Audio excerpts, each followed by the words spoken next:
Moving forward to item C, this is the resolution of second censure against Treasurer Sherine Miller. As this is something that I have brought forward, I will just share a little bit and go ahead and make the motion.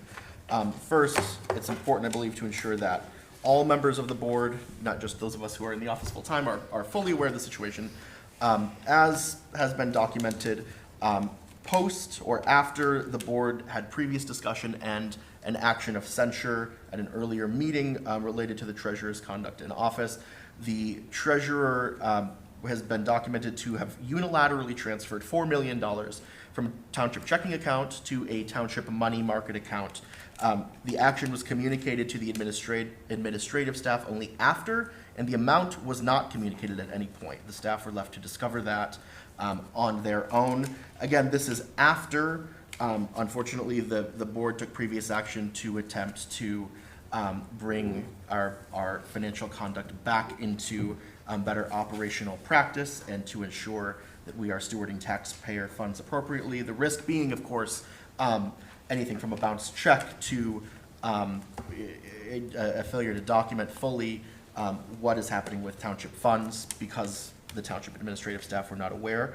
A reminder for this board, well, two reminders for this board as we move into this motion. First, section 4176 of the Michigan compiled laws are the primary section of the compiled laws that outline the treasurer's duties and are specifically stated to be, according to the order of the township board, and I quote there, or the authorized officers of the township, meaning we, this board, are responsible for taking action in this case. As you may recall, board, in our previous discussion, the legal counsel who compiled the previous investigative report left an option for corrective action on the table that we did not take at the time, which was to petition the governor for removal from office due to misconduct. I fully recognize while that is an option before this board and an option presented by legal counsel, it is a drastic action. And I would like for us to try one final time before moving to such a drastic action to attempt to resolve these challenges within the township. Thus, this motion of second censure, and also as the treasurer has advocated along the way, no one person should be unilaterally responsible for or hold power over these townships' finances. The potential second censure of resolution before us creates an additional check and balance in the form of dual signatory authority, so that two signatures would be required should the treasurer attempt to move significant amounts of funds in this way or establish relationships with bankers.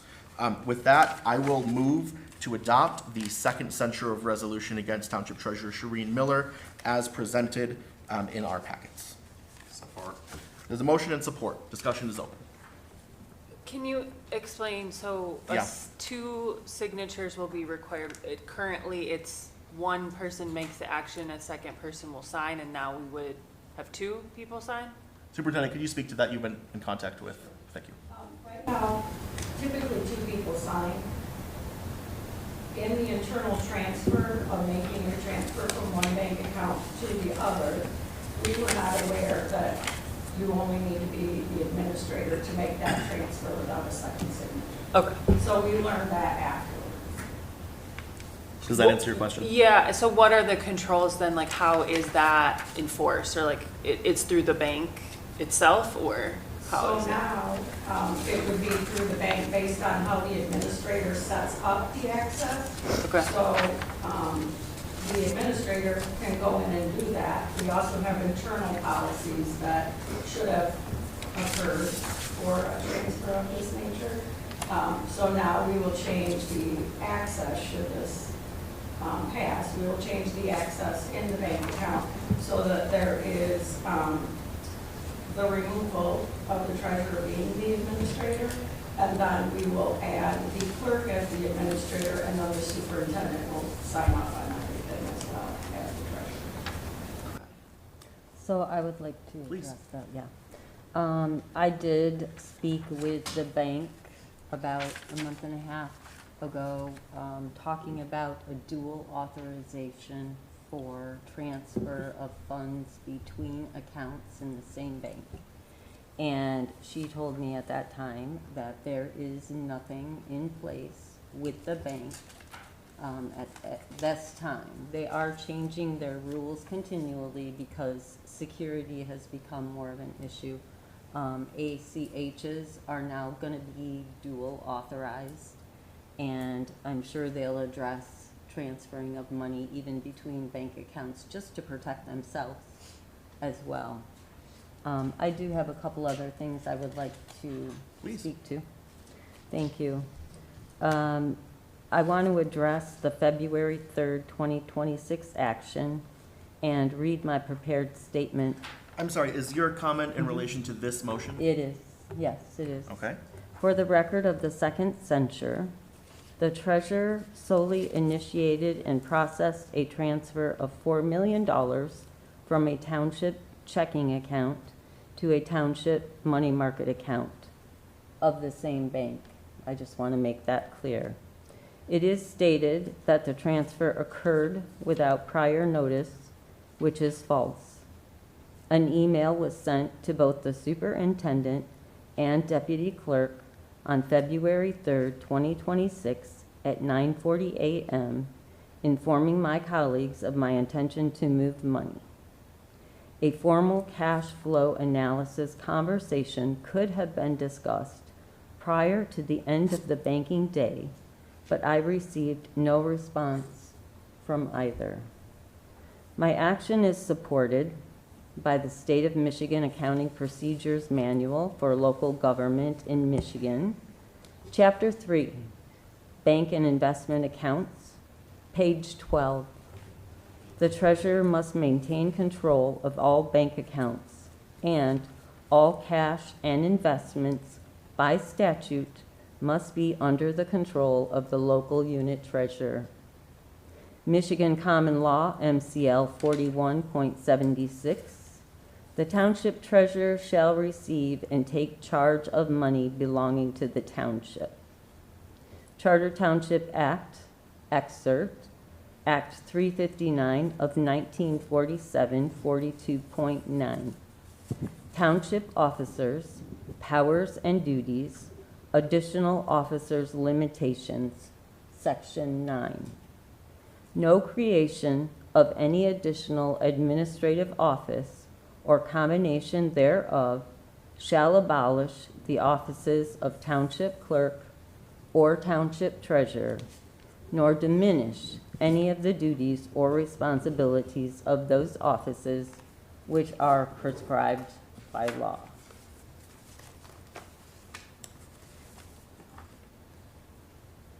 I want to make the board aware that my knowledge of township revenue and expense has been very limited. I am not receiving deposit reports, not allowed to view invoices, do not receive a check register report listing the check number. And To whom Treasurer, it's you've crossed the written. line I'm into almost violating done. our Excuse ethical, me. you have crossed the line into violating our ethical code of conduct in stating untruthfully, again, section 2.9, if you're not familiar with our policies yet, I am of very- truthfulness. You have full access to I the do- information that you've just stated you do not have Excuse me. access to. I'm talking. And I'm the when chair I'm of this done- meeting. You do not have the right to violate the code of ethics. Would you like to correct your statement? It's very true. I am not You receiving have access, I have personally confirmed this. access to a to- general ledger is not giving me how much the checks are written for, who they're being written to, and the number of the checks, which is something that I And that have is not always something you accounted statutorily for. have access to. Excuse me, that is Again, part of my job. I chose to allow you to continue This is by very- omission. Section 41.76 of the Michigan compiled laws, which you quoted. Yep. You quoted that the township treasurer shall receive and take charge of money belonging to the township. You ended your quote there. However, that's the first half of that statute. As it continues, or that is by law required to be paid into the township treasury and shall pay over and account for the money according to the order of the township board or the authorized officers of the township. You failed to finish reading the quote. You And an failed error- to read the beginning of it. Again, according to the order of the township board, this township board took action at our previous meeting and changed your authority and access. This board does not have the authority to change my statutory duties. I'm sorry, would you agree this is a township board? There is one more item that I would like to make known. Because my signature, my electronic signature, is on checks that are being sent out when I don't know who they're being sent to, I don't know how much they are being sent for until after the fact, until we get that in the board packet. I am very uncomfortable with that, and I would think that any. Once again, Treasurer, you are addressing a previous action of the board, not the current actions of the board. Do you have any comment relevant to this motion on the table? Yes, Please, feel free to make your comment. I am very uncomfortable with this, not the censure, but the rules that you are attaching to it. Thank you very much. Now, you've made some allegations. I'd like to fact check them. First of all, Superintendent, it was alleged in the treasurer's comment that you were informed prior to the transfer of funds. Is that the case? It is not. Thank you very much. And that is, I assume, verifiable via email if necessary, though we don't need to take a recess for that today. Clerk, I please. saw the timestamp, so Thank you very the much. superintendent is correct. Thank you very much. And I have a question, the timestamp is, You made the transfer prior to the email being sent. at what time? Thank you very much. I can't remember offhand. 9:40, and the email was sent at 9:40. So you made those simultaneously? You gave the staff no advance notice? I gave the staff notice, and then I transferred the money, but with banking, it is sitting there in a pending situation until the end of the business day is it actually recorded. I did not receive any notification to let me know that any of the concerns in this censure were an issue. If it was an issue of financial stability, you would think that someone would have reached out to me and said, Sherine, I'll add to that comment. You would think that a treasurer of 9 years would have the competency to recognize that moving $4 million out of a checking account with no notice to staff would be of consequence. I did notice staff. According to you, best case scenario, your email was sent simultaneously to the transfer at 9:40. And that's assuming you're correct, of which 2 people in this room, our superintendent and a member of our board, say is not accurate. Well, I can show you the email, and I can also show you the bank the bank statement that day. So you did do those 2 things simultaneously. They both occurred at 9:40 They with no can't notice. occur at the same time. Per your statement a moment ago, and again, I'll remind you that you are bound by our code of ethics, you stated that you informed the staff at 9:40 and conducted the transfer at 9:40. Exactly. So there was no advance notice of a There $4 was- million transfer. There was advance notice, and this is not something that is. Please describe the advance notice. I sent the email At saying I was 9:40. going to move money. I received no response. Question, Treasurer, And we is have all- 9:40 a.m. prior to 9:40 a.m.? There's a whole 60 seconds in there. So your expectation is that staff are expected to be able to account for a $4 million transfer in 60 seconds? No, you That's have exactly what you all- just said. No, you have all day. That is a pending transaction. It is not complete. So your expectation is that they until would the end of undo the what day. you said and what you did? Pardon me? Your expectation is that beyond the 60 seconds, they would have to review and potentially undo your transfer. They would speak to me and let me know because I And it is have, not your responsibility as treasurer for 9 years to speak to them prior and understand the implications of your $4 million transfer? I haven't spoke to them in the past. When I open We them, understand you haven't spoke to them in the past. Is that your responsibility as the treasurer of this township? when I open the I asked you a money yes or no market question, treasurer. Is that your responsibility or not? to speak to To staff, inform the staff I so that did they inform may... staff. I asked a yes or no question. Is it your responsibility as the treasurer of 9 years of this township to inform the staff with adequate advance notice of a $4 million transfer, given that significant duties were shifted at the last meeting, to account for that transfer, any potential outstanding checks or obligations that may create an insufficient funds situation? Is that your responsibility as treasurer? I informed staff. Is that your responsibility as treasurer? I have a question. Please. Is this a pretty standard transfer, $4 million in and out on a regular basis, or is this kind of a unique situation? This is a unique situation. The superintendent had just completed a tax disbursement for the township, so this money was sitting in the checking account, and as I said, I have transferred money into our money market, did check on dual authorization through the bank, and did inform staff. That's a fair question. Did you ask the superintendent or staff if it would create any problems prior to initiating that transfer? I informed staff. Did you ask the question? Please answer my question, Treasurer. Did you ask the superintendent or staff if it would create any financial problems for the township if you made that transfer prior to doing it? I did not. I Thank you. figured if there was an issue, they would reach out to me. And But you didn't inform them until 60 seconds before you did. I heard nothing. I move to call the question.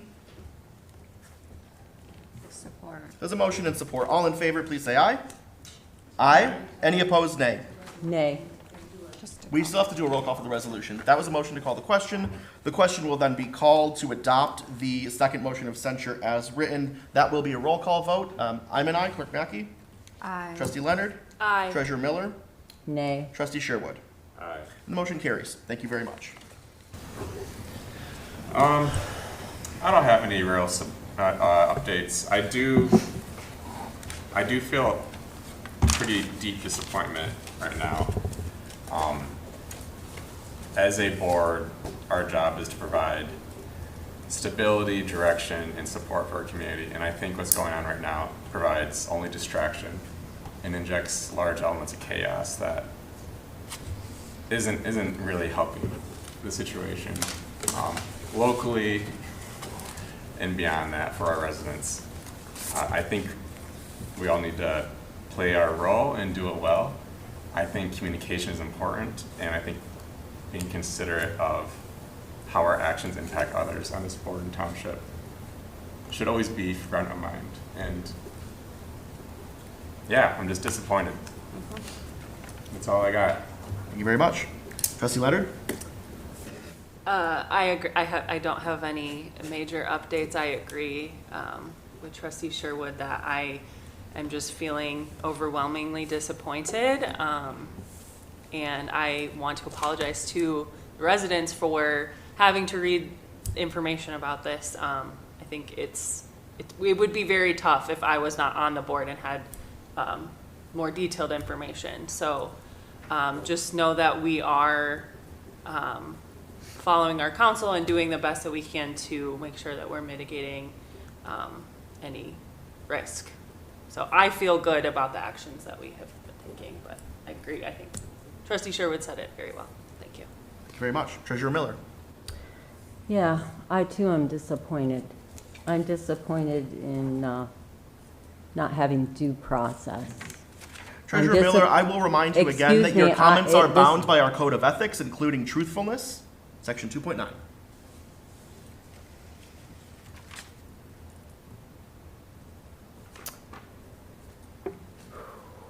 I have served in this capacity of Kalamazoo Township Treasurer for 9 years. I have been elected and re-elected twice.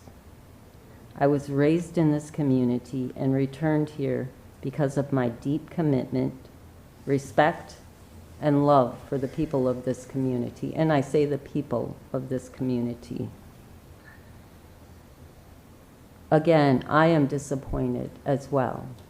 I'm disappointed that my fellow board members didn't even take an opportunity to speak to me about many of the false allegations that were in the report. Treasurer Miller, From the again, you are labor bound by attorney. our code of ethics. Thank you very much. Not just truthfulness.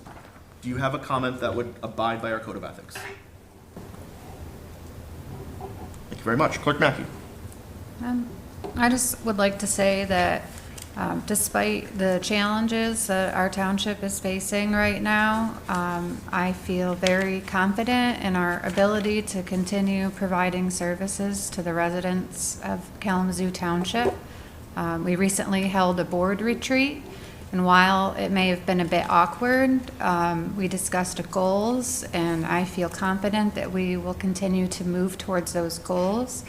We have a lot of really wonderful things happening here, so we will get through these days, and I'm confident of that. And I also just wanted to say that today, Kalamazoo Township, we hosted the CCTA, KCTA, the Metro Transit Board meeting here. It's a joint board meeting. And everyone was really pleased with how the room was set up. So I just wanted to thank a staff member, Denise, and her team for doing such a great job and helping us to host that meeting. Thank you very much. I regret that I feel the need to share this evening, but we did, first of all, on a positive note, hold a board retreat, as Clerk Mackey mentioned, and discussed many opportunities for this township and this board to contribute to this township in the year to come. I'll mention a couple of those in a moment, but another item that we discussed at our retreat was our board policy handbook, to which I have referred many times in this meeting and in many recent meetings. And I wanted to share a couple of things for the public's benefit who may not have a physical copy of this handbook, so that you know what is being referenced. First, I will say the board, as I've shared previously, has a policy handbook of which we've adopted, and it includes a code of ethics, essentially a handbook that governs our practices and interactions and communications in our capacities as members of this board.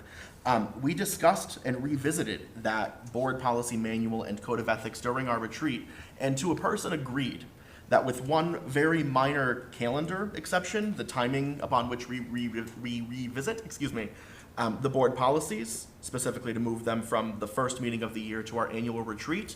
Other than that detail, we all agreed that this board policy manual is appropriate, makes sense, and to continue to abide by it. This policy manual, like I mentioned, has a code of ethics that includes very explicit behavior expectations from, and I'll quote a few just for the public's benefit, truthfulness, that the board shall not knowingly make false or misleading statements.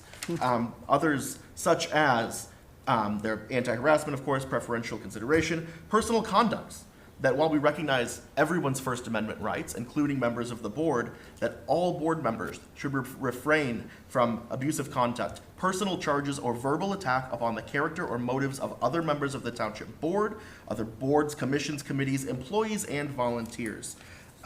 We have procedures in this manual about how to handle complaints, both related to members of the board in our capacities and also from members of the board, all of which you have seen play out over the past several weeks and months in real time. The reason I share all of that, and I'll share that our board policy manual is available online on our website if you'd like to read in detail for yourself the rules that we play by. Coming back to the retreat, we discussed, and I reflected on during our retreat, that as the chair of this board and as the chair of these meetings, it is my responsibility to remind all of us, myself included, that we've agreed to play by these rules. We've agreed to abide by this content and abide by our stated ethical code. And clearly, we can no longer afford to play fast and loose with those rules, which leads me to the question that I've been asked several times by members of the public, residents of the township. Why now? Why are we dealing with a clearly contentious situation now that has existed for 9 years? And I'm going to answer the question by not answering it because I have not been here for 9 years. So I cannot speak to what interpersonal, what relational, what political dynamics existed in the past. I can only speak for myself as supervisor. I am bound, when complaints are brought to me about members of the board, to initiate an investigation. That's what happened on December 17th of this year. Complaints came to my desk, and so I initiated a third-party investigation by a legal counsel to lawfully and objectively find the facts and document them for this board. That report is also public, and our actions since have been in response to that report, which is a matter of established fact at this point, and in compliance with both Michigan state statutes and our board policy manual. Additional actions, like the one we took this evening, are in response to a failure to comply with the outcome of that investigation and the lawful actions that this board took.